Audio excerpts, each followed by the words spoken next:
আসসালামু আলাইকুম। আশা করি আল্লাহর অশেষ রহমতে আপনারা ভালোই আছেন সবাই, যে যার যার মতো। সো আমি আজকে একটা ইম্পর্ট্যান্ট ভিডিও নিয়ে এসেছি প্রবাসী যারা আছেন তাদের জন্য এবং প্রবাসী যারা বসবাস করেন তাদের জন্য, বিশেষ করে যারা গার্ডেন করেন। সো অনেকেই হচ্ছে এই গার্ডেন যারা করে তারা শীতকালের জন্য ফ্রিজ ভরে ভরে শাক সবজি ফ্রোজেন করে করে স্টোর করে রাখে। সো আজকের ভিডিওটা তাদের জন্যই। কাইন্ডলি ভিডিওটা শুরু থেকে শেষ পর্যন্ত সম্পূর্ণ দেখবেন আশা করি। সো দেখতেই পাচ্ছেন এখানে আমি একটা কড়াই নিয়েছি এবং অনেক বড় সাইজের কড়াই। এটা খুবই বড় একটা কড়াই।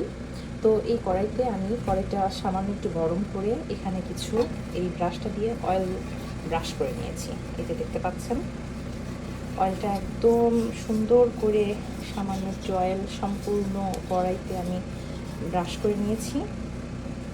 সো এই অয়েলটা ব্রাশ করে নেওয়ার ফলে সবজিগুলো অনেক ভালো, মানে শাক সবজিগুলো অনেক ভালো করে ফ্রোজেন করে রাখা যায়।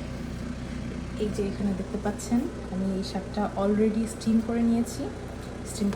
স্টিম করার পরে এখানে একটু পানি থাকে, সেই জন্য আমি ঝাঁঝরিতে পানিটা ঝরে যাওয়ার জন্য রেখে দিয়েছি এবং এটা যখন ঠান্ডা হবে সেটা তখন আমি জিপলক ব্যাগে ভরে সুন্দর করে ফ্রিজারে রেখে দেবো, যেটাকে আমাদের দেশে ডিপ ফ্রিজ বলে সেটা।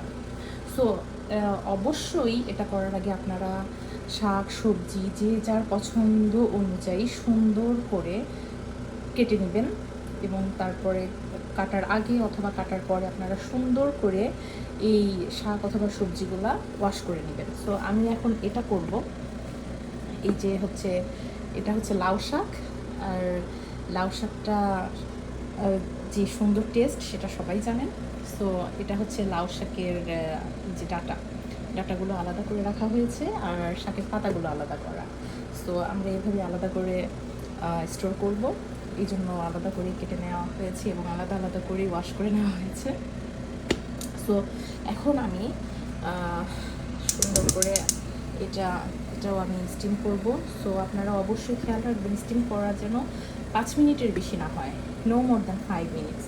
সো 5 মিনিটের মতোই আপনারা স্টিম করবেন। সামান্য কিছু বেশি হলে সমস্যা নেই, আর যেটার ক্ষেত্রে একটু সামান্য কম প্রয়োজন সেটাও করে নিতে পারেন। সো আমি এখন যে চুলার জালটা ধরিয়ে দিয়েছি, আমি এখানে দিয়ে দেবো।